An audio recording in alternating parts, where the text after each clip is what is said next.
Cochise wasn't made for cities.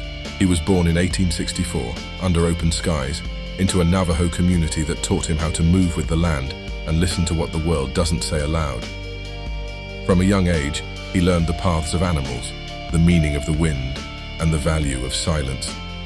When something stalked his village, something massive, unnatural, and violent, it was Cochise who found its trail. What he expected to kill was a bear. What he found was something far worse. The creature that turned to face him wasn't an animal, it was a vampire, transformed into monstrous shape, bleeding from the wounds Cochise had already inflicted. That vampire was the rancher, Duke of House Volkos. Most would have run. Cochise stood his ground. Impressed, the rancher made him an offer, immortality, and a place among the House of the Wolf. Moved by curiosity, he said yes. At first it made sense. House Volkos had roots in ancient warrior traditions. They spoke of honor, balance, the bond between beast and blood. Cochise thought he had found another kind of tribe. But time passed, and what was once a hunting brotherhood became something else. The King's Council sent House Volkos to eliminate rivals, silence dissenters, and purge what was left of House Morrigan. They called it justice. Cochise called it slaughter.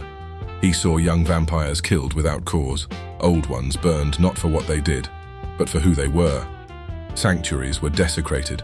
The rituals of the hunt were twisted into executions. The final blow came when the rancher pushed to replace human blood with animal blood, saying it would civilize the house. Cochise saw that for what it was: control. A wolf who drinks from the trough, he said, becomes a dog in a cage. He refused to participate.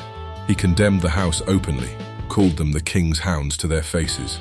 For that he was exiled, but not for long. Yelena offered him a different path. She didn't speak much, and neither did he. But her offer was clear. If you're still a hunter, she said, come run with wolves who remember what freedom smells like. Cochise joined the Ebony Dagger that same night.